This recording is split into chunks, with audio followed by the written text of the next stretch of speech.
Hello students, how are you. तो आज हम मूव करेंगे अपने नेक्स्ट टॉपिक की तरफ, जो कि है फैराडेस लॉ ऑफ इलेक्ट्रोलाइसिस।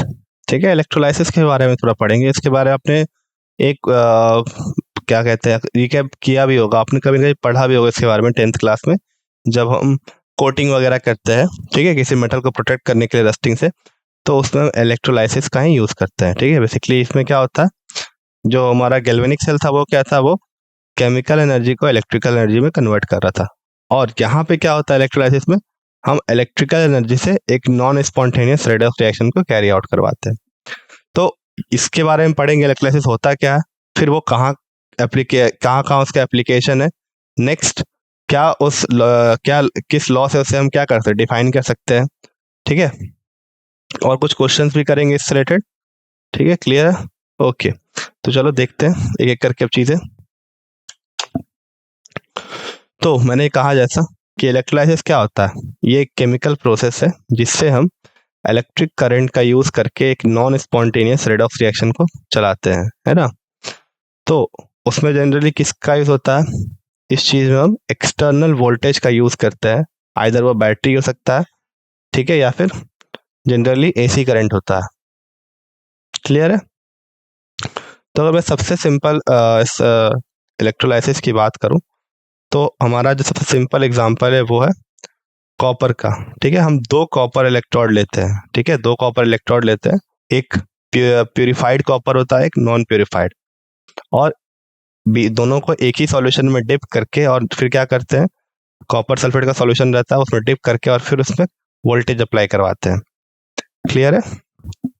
अब क्या होता है ना, जैसे यहाँ पे वो चीज गिवन है, तो क्या हो रहा है यहाँ पे, सपोज ये चीज हमने पॉजिटिव वाले पोटेंशियल पे रखी, जो नॉन प्यूरिफाइड है उसे हमने पॉजिटिव पोटेंशियल पे रखा है, और जो प्यूरिफाइड है, सॉरी पॉजिटिव मतलब एनोड पे रखा है, पोटेंशियल पॉजिटिव नहीं, एनोड पे रखा है, और जो जो प्यूरिफाइड है उसे हमने कैथोड पे रखा है।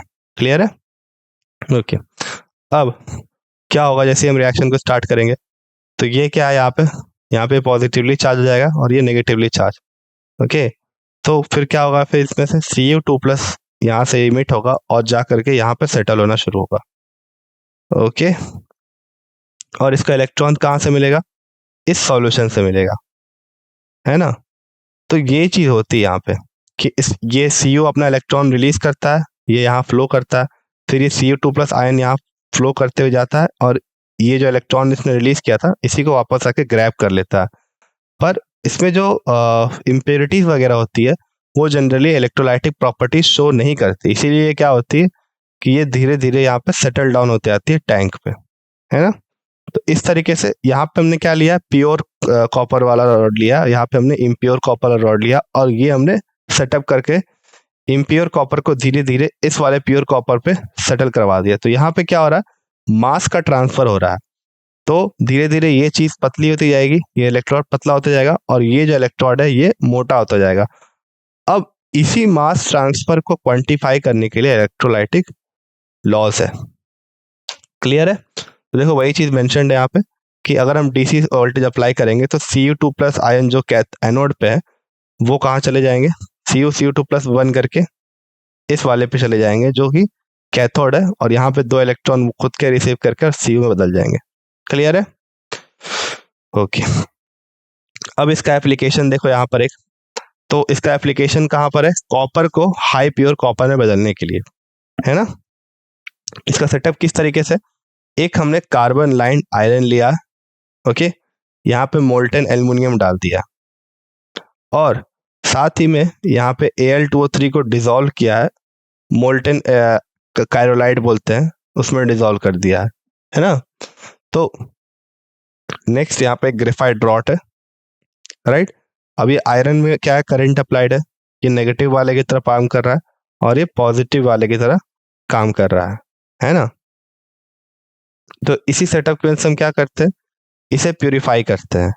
ठीक है, तो एनोड की तरह कौन काम कर रहा है, एनोड कौन है इसमें से, एनोड जो कि पॉजिटिवली चार्ज है, तो ये पॉजिटिव चार्ज एनोड है ना, और ये क्या है, कैथोड है। तो अब क्या होगा, ये जो Al है वो Al3+ है, वो क्या करेगा, वो यहाँ से यहाँ मूव करेगा, क्योंकि यहाँ देखो Al3+ के फॉर्म में प्रेजेंट है, और Al3+ जा करके एक इलेक्ट्रॉन ले 3 इलेक्ट्रॉन्स ले करके यहाँ से, जो कि हम पोटेंशियल के थ्रू अप्लाई करवा रहे हैं, सप्लाई करवा रहे हैं, उसको ले करके कहाँ चला जाएगा, इस मोल्टेन फॉर्म में चला जाएगा, जिसे हम फर्दर यहाँ से इवैक्यूएट करवा लेंगे। ठीक है, क्लियर है ये सेटअप, क्लियर है ये?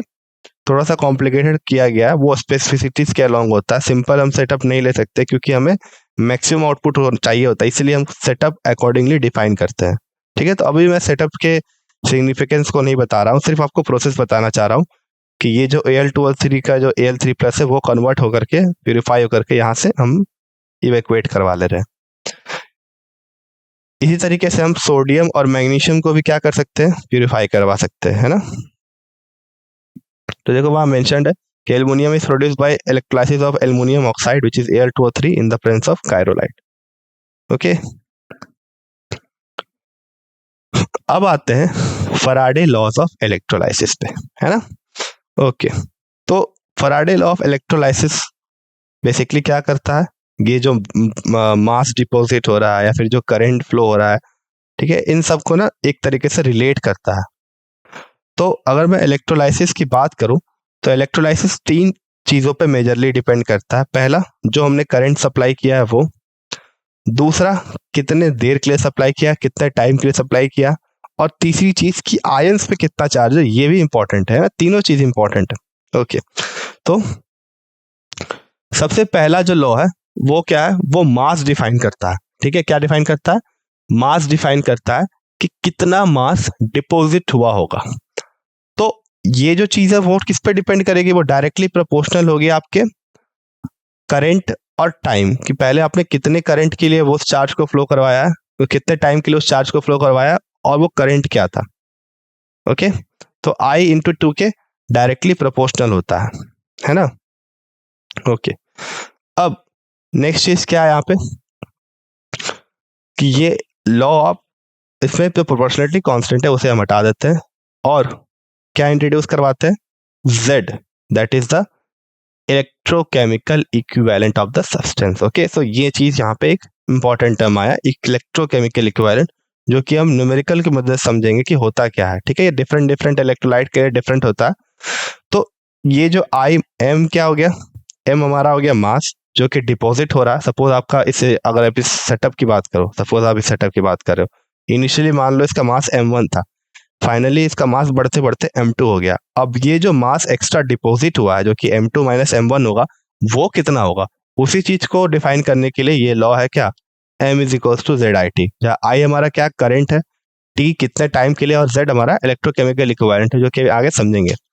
ओके, दूसरा लॉ क्या कहता है, दूसरा लॉ कहता है कि हमारा जो Z है ना, Z वो molar mass of metal divide by charge on cation, इसके बराबर होता है। ठीक है, ये हमारा इलेक्ट्रोकेमिकल इक्विवेलेंस है, क्या है, फॉर्मूला है। क्या फॉर्मूला है इसका कि Z = what, it is the molar mass defined by charge on cation. Simple formula है बिल्कुल, मेटल पे जो चार्ज है उसको नीचे रखेंगे और जो मोलर मास है उसको ऊपर रखेंगे और डिवाइड कर देंगे, और जो भी हमारा Z आएगा वही हमारा क्या होगा, इलेक्ट्रोकेमिकल इक्विवेलेंस होगा। ओके, तो अगर मैं करंट और टाइम को 1 कर दूं, है ना, करंट और टाइम को 1 कर दूं, तो मेरा जो मास है वो किसके बराबर हो जाएगा, इस इलेक्ट्रोकेमिकल इक्विवेलेंस के। मतलब कि इलेक्ट्रोकेमिकल इक्विवेलेंस को हम एक और तरीके से डिफाइन कर सकते हैं कि it is the mass that is deposited on the metal when we supply a current of 1 ampere for 1 second.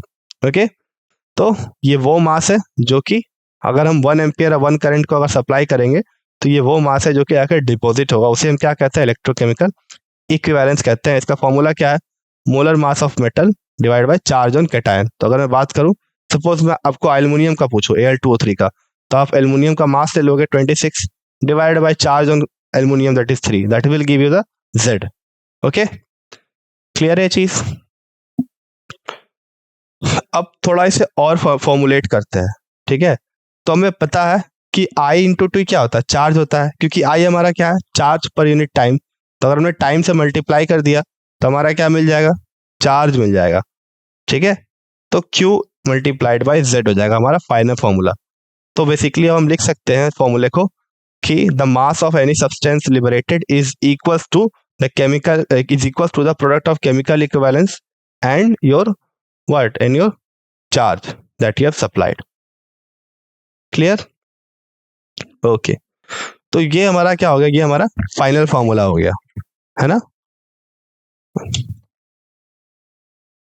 अब जो नेक्स्ट लॉ है वो क्या कहता है, नेक्स्ट लॉ कहता है कि ये लॉ ना सिर्फ और सिर्फ एक आप समझ सकते हैं कॉन्सिक्वेंस है पिछले लॉ का।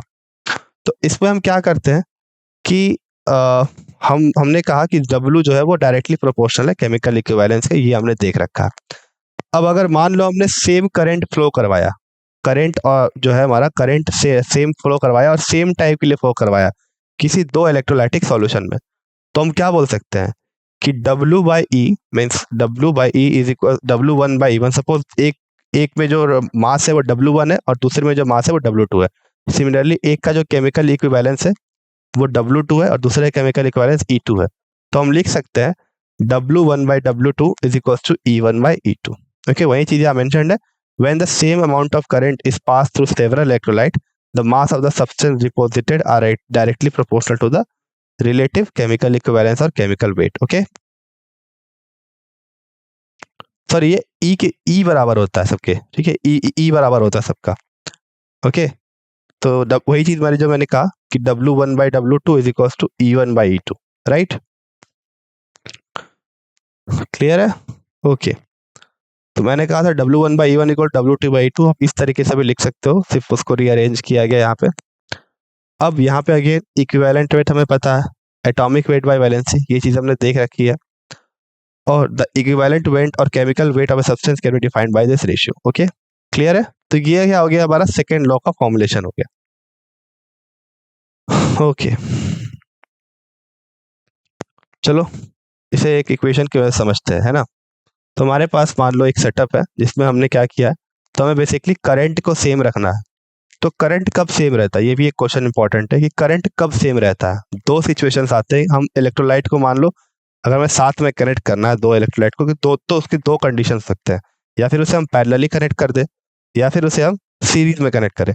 तो जब हम पैरेलली कनेक्ट करते हैं, पैरेलली कनेक्ट करते हैं तो क्या होता है, करंट डिवाइड हो जाता है, दोनों में जो करंट पहुंच रहा है वो अलग होता है, ठीक है। पर हमें क्या कहा गया कि करंट हमें सेम रखना है, तो हम क्या कर सकते हैं उसके लिए हम उसे सीरीज में कनेक्ट करेंगे, क्योंकि जब हम पैरेलल में कनेक्ट करते हैं तो वोल्टेज सेम हो रहता है पर करंट चेंज आता है, ठीक है, I1 I2 ऐसे करके बढ़ जाता है अकॉर्डिंगली।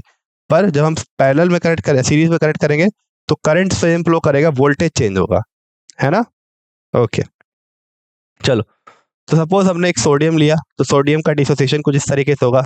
सेकेंडली हमने कॉपर 2+ लिया, उसका डिसोसिएशन कुछ इस तरीके से होगा, और एल्युमिनियम का कुछ इस तरीके से होगा, ठीक है।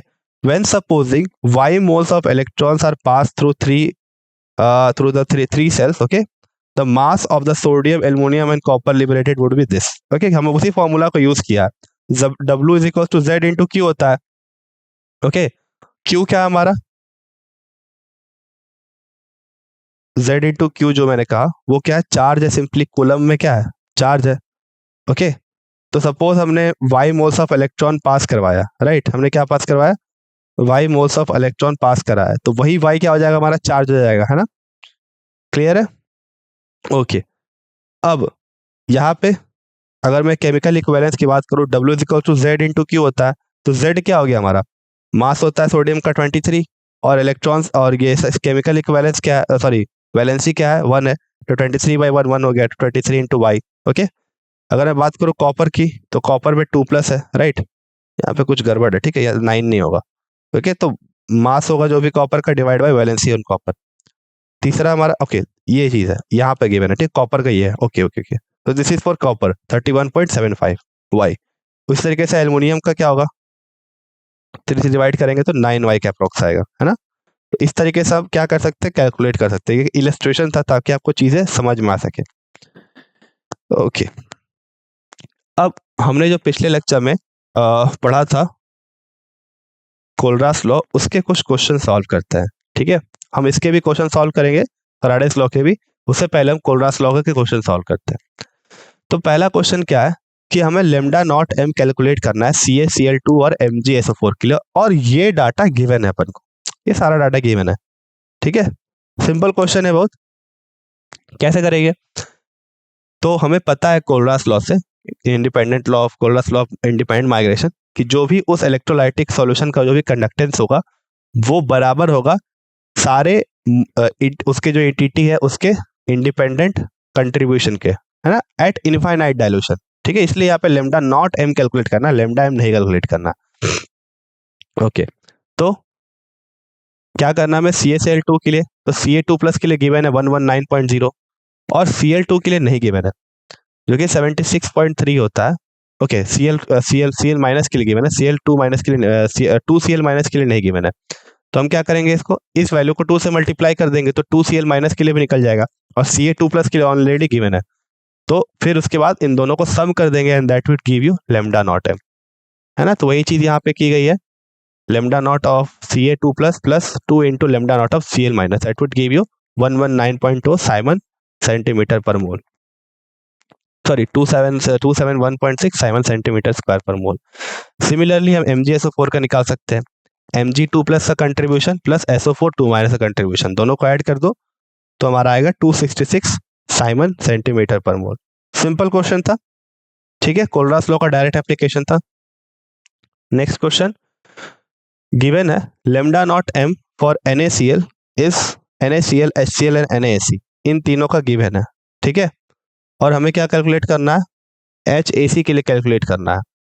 ओके, तो कैसे कैलकुलेट करेंगे, तो अगर हम इस चीज को लिखना चाहे डिस्प्रोपोर्शनेट करके तो हम लिख सकते हैं कि ये जो NaCl का जो लेमडा नॉट एम है वो किसके बराबर होगा, इन दोनों आयंस के इंडिविजुअल कंट्रीब्यूशन के बराबर होगा, मतलब 126.5.4 is equal to lambda naught of Na plus lambda naught of Cl minus, है ना। इसी तरीके से हम HCl के लिए भी लिख सकते हैं कि lambda naught of H plus lambda naught m of Cl minus बराबर होगा 425.9 के, और एट लास्ट हम NaAC के लिए भी ऐसे ही लिख सकते हैं। अब आपको क्या चाहिए, आपको HAC का समेशन चाहिए, है ना, lambda naught of H plus lambda naught of AC plus, आपको इन दोनों का समेशन चाहिए। तो आपको इसमें से क्या क्या नहीं चाहिए, Cl नहीं चाहिए ऑफकोर्स और Na नहीं चाहिए। तो सबसे पहले हम क्या करेंगे, इसको और इसको ऐड कर देंगे, ठीक है, देखो क्या करेंगे, हम इसको और इसको ऐड कर देंगे। तो अगर हम इसको ऐड करेंगे तो क्या क्या आएगा, इन चारों आयंस का समेशन आएगा, इंडिपेंडेंट जो कंट्रीब्यूशन है इन चारों का समेशन आएगा, मतलब lambda naught of H plus lambda naught of Cl minus plus lambda naught of Na plus और plus lambda naught of AC minus, ये चीज आएगी। अब हमें इसमें से NaCl नहीं चाहिए होता है, तो इन दोनों को ऐड करने के बाद, मतलब ये वैल्यू और ये वैल्यू ऐड करने के बाद हम इस वैल्यू को सब्सट्रैक्ट कर देंगे फाइनली, तो ये NaCl कैंसिल हो जाएगा। देखो यहाँ पे, तो लेमडा नॉट ऑफ HAC तो हम लिख सकते हैं इसको further H plus Cl minus plus AC plus Na, वही चीज की गई है और फाइनली हमने ये चीज सब्सट्रैक्ट कर दी है। तो ऐसा आप इस सिंपल न्यूमेरिकल को सॉल्व करोगे सारे वैल्यूज पुट करके, तो that would give you 390.5 Simon centimetre square पर मोल। क्लियर है, ओके। नेक्स्ट क्वेश्चन देखो, नेक्स्ट क्वेश्चन कह रहा है कि द कंडक्टिविटी ऑफ 0.001028 मोल पर litre acetic solution is this, okay, calculates it's dissociation constant for acetic acid, okay, और लेमडा नॉट एम गिवन है, तो हमने फॉर्मूला देख रखा है, ठीक है, K is equals to C lambda naught square m by lambda naught square m by 1 minus lambda m by lambda naught m, ये फॉर्मूला था ओवरऑल। ऑफ और सिंप्लीफाई कर सकते हो आप, तो इसमें आपको लेमडा m पता है, कंडक्टिविटी पता है ना, ओके, कंसंट्रेशन भी पता है, ठीक है, C भी रहता है उसमें, C भी पता आपको, और आपको सिर्फ फॉर्मूलाज पुट करके और finally lambda naught m calculate करना है, K भी गिवन है ना, ये फॉर्मूला देखो यही चीज थी। तो इन्होंने लेमडा m करके निकाला है, ठीक है, lambda m is equal to kappa by C, फिर फर्दर वैसे निकाला, आप डायरेक्टली इस फॉर्मूले को यूज कर सकते हो, okay, C is equal to alpha, alpha इन्होंने पहले कैलकुलेट किया फिर फर्दर आगे बढ़े, ओके। चलो ये क्वेश्चन क्लियर है।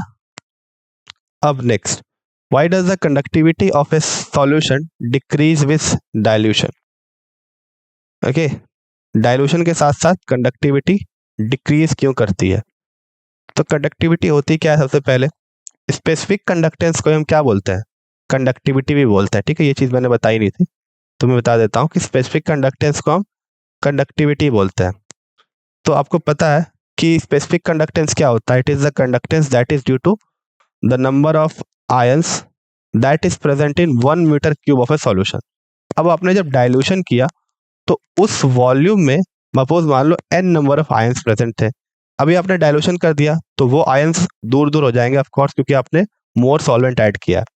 ठीक है, तो वो दूर दूर हो जाएंगे, जिस कारण से अब उसी 1 मीटर क्यूब वॉल्यूम में सपोज अगर n moles of electrolyte present था, अब n minus A moles of electrolyte present है, तो नंबर ऑफ आयंस घट गए। और हमें पता है कि ये जो सारे कंडक्टेंस कंडक्टिविटी ये सारे किस चीज़ पर डिपेंड करते हैं? ये सारी चीज़ें डिपेंड करती है आपके नंबर ऑफ आयंस और नेचर ऑफ आयंस पे। तो इसी कारण से क्या होता है, ये वैल्यू डिक्रीज कर जाती है ना। तो वही चीज़ गिवन है, the number of ions decreases when the ion solution is diluted in a given volume, and that is the reason we see a decrease in the conductivity with dilution. Okay, clear है? Okay, चलो अब next question देखते हैं। Suggest a way to determine lambda naught m value of water. तो आप कोई सा भी तरीका ले सकते हो, आपके पास एक टेबल गिवन था इनिशियली, तो यहाँ पे जो तरीका गिवन है वो ये है कि इन्होंने H प्लस और OH माइनस का चाहिए था हमें, तो हमने HCl और NaOH का ऐड कर दिया पहले, है ना, और इससे सब्सट्रैक्ट कर दिया, तो NaCl क्या हो गया, एलिमिनेट हो गया, फाइनली हमें H2O का मिल गया। तो ये एक तरीका है, आप उससे कर सकते हो। ठीक है, अब डिपेंड करेगा क्वेश्चन पे कि आपको किस किस का वैल्यू गिवन है, अकॉर्डिंगली आपको एक्ट करना पड़ेगा। Okay, next, the molar conductivity of 0.025 मोल पर litre methanoic solution is given. Lambda m given है एक सर्टेन सॉल्यूशन पे, और हमें कैलकुलेट करना है डिग्री ऑफ डिसोसिएशन और dissociation constant. Lambda naught H plus का भी गिवन है और HCO O माइनस का भी गिवन है। ठीक है, तो हम यहाँ से क्या कर सकते हैं, लेमडा नॉट m कैलकुलेट कर सकते हैं। हमें किसके लिए चाहिए, मिथेनोइक एसिड के लिए, है ना। तो मिथेनोइक एसिड के क्या होता है, HCOH होता है फॉर्मूला, है ना। फॉर्मिक एसिड या मिथेनोइक एसिड का ही फॉर्मूला होता है। तो इन दोनों आयन का इंडिपेंडेंटली गिवन है, आप इन दोनों को ऐड कर दोगे तो आपको molar conductance at infinite dilution मिल जाएगा मिथेनोइक एसिड का। फर्दर आपको अल्फा कैलकुलेट करना, तो अल्फा क्या होता है, lambda m by lambda naught m। तो लेमडा m यहाँ गिवन है, लेमडा नॉट m अपने यहाँ कैलकुलेट कर लिया, तो इस तरीके से आपने अल्फा भी क्या कर लिया, कैलकुलेट कर लिया। ठीक है, वही चीज़ यहाँ पे गिवन है, हम इसे ऐड कर देंगे कोलरास लॉ की वजह से, फर्दर इस फॉर्मूले में पुट करके अल्फा निकाल लेंगे। एट लास्ट हमें के चाहिए, डिसोसिएशन कांस्टेंट। तो ये फॉर्मूला हमने देख रखा है, जो सारे के सारे इसके कंपोनेंट्स है वो हमें पता है, तो वो चीज़ हमें यहाँ पुट करके और फाइनली अपना के कैलकुलेट कर लेंगे। ठीक है, तो how will solve this question. तो इसमें देखो करंट दिया हुआ है 0.5 एम्पियर और टाइम दिया हुआ 2 आवर, और पूछा गया है कि इसमें कितने इलेक्ट्रॉन्स फ्लो करेंगे वायर से। ठीक है, तो सबसे पहले करंट की वैल्यू गिवन है, तो मतलब I गिवन है, और टाइम गिवन है, मतलब T गिवन है बेसिकली। तो हमें पता है Q is equals to IT होता है। ठीक है, तो यहाँ से हम क्या निकाल लेंगे बताओ, यहाँ से हम चार्ज निकाल लेंगे। ठीक है, तो यहाँ से अपन ने चार्ज निकाल लिया, T is equals to 2 hours, तो उसको पहले हमने कन्वर्ट कर लिया सेकेंड से, फिर उसके बाद हमने चार्ज निकाल लिया कूलम में, है ना। एक बार अपन ने चार्ज निकाल लिया तो हमें पता चल गया कि टोटल चार्ज कितना है। अब अगर आपको पता हो तो एक फराडे में मतलब क्या होता है, मतलब हम कहते हैं ना कि फराडे की वैल्यू 96487 है। इसका मतलब क्या हुआ, इसका मतलब बेसिकली ये होता है कि ये जो चार्ज है ना, ये आ, आपके 1 मोल इलेक्ट्रॉन के लिए चार्ज है, मतलब 1 मोल इलेक्ट्रॉन का जो चार्ज होगा वो अराउंड इसके बराबर होगा। तो अब हमें निकालना है कि 3600 कूलम चार्ज में कितना इलेक्ट्रॉन्स होगा, कितने इलेक्ट्रॉन्स होंगे। तो इसी तरीके से हम क्या करेंगे, सबसे पहले हम देखेंगे कि एक कूलम चार्ज में कितने इलेक्ट्रॉन्स हैं।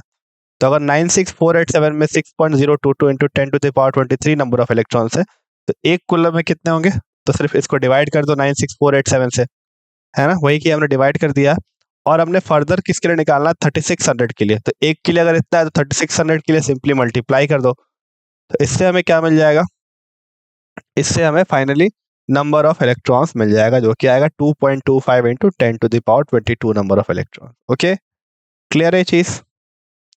अब नेक्स्ट क्वेश्चन,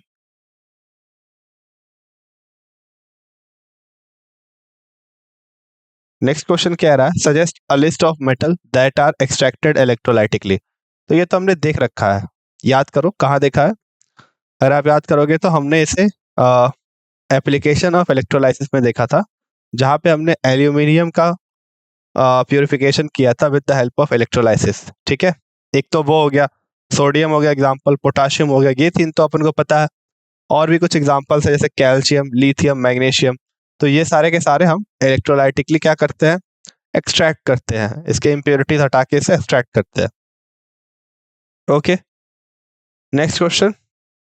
नेक्स्ट क्वेश्चन कह रहा है what is the quantity of electricity in coulomb needed to reduce 1 mole of Cr2O7 2-। अब उसके लिए क्या गिवन है, इक्वेशन गिवन है।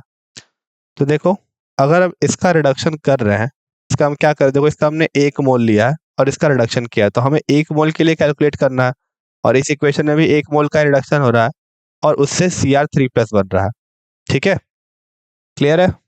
ओके, अब इसके लिए कितने इलेक्ट्रॉन्स रिक्वायर्ड है, 6 इलेक्ट्रॉन्स रिक्वायर्ड है ना? तो what is the quantity of electricity in coulomb needed to reduce 1 mole of electron. तो हमें इलेक्ट्रिसिटी की क्वांटिटी निकालनी है, मतलब आई निकालना है यहाँ पे, कूलम में, सॉरी चार्ज निकालना हमें, क्योंकि कूलम में पूछा गया ना, तो चार्ज निकालना है। तो एक मोल के लिए, ठीक है, 1 मोल Cr2O7 2- के लिए हमें 6 मोल्स ऑफ इलेक्ट्रॉन चाहिए होता है ना? ये तो इक्वेशन से क्लियर हो रहा है। ठीक है, अब 6 मोल इलेक्ट्रॉन में चार्ज कितना होगा, तो अगर आप याद करो तो 1 मोल इलेक्ट्रॉन में जो चार्ज होता है 96487 के बराबर होता है। तो 6 मोल में 6 इंटू 96487, सिंपल है। देखो वही चीज गिवन है यहाँ पे। ओके, तो हमें पता है कि 1 मोल के लिए जो रिक्वायरमेंट होती है वो कितनी हो जाएगी, 6 इंटू एफ के बराबर हो जाएगी, क्योंकि 1 मोल इलेक्ट्रॉन पे चार्ज इतना ही होता है। तो इससे अभी जो वैल्यू मिलेगी फाइनल, वो मिलेगी 578922 कूलम। तो इस तरीके से हमने इसको सॉल्व कर लिया। क्लियर है ये? तो अगर आप इसको चाहो तो इस फॉर्मूले को Q is equal to I T से ही निकालना है, तो वो Q equal to I T से ही बेसिकली निकला हुआ है, या सॉरी आई, हाँ, I Q is equal to I T से ही निकला हुआ है, बस हमें अब चार्ज पूछा गया बेसिकली। क्लियर है? ओके, सो विद दिस हमने इस क्वेश्चन सॉल्व कर लिए, फ्राइडे सेकेंड और देख लिया, so we are done with this chapter. Okay, thank you. So in the next class we are left with the batteries, so we will study about the batteries in the next class. So for this class, thank you.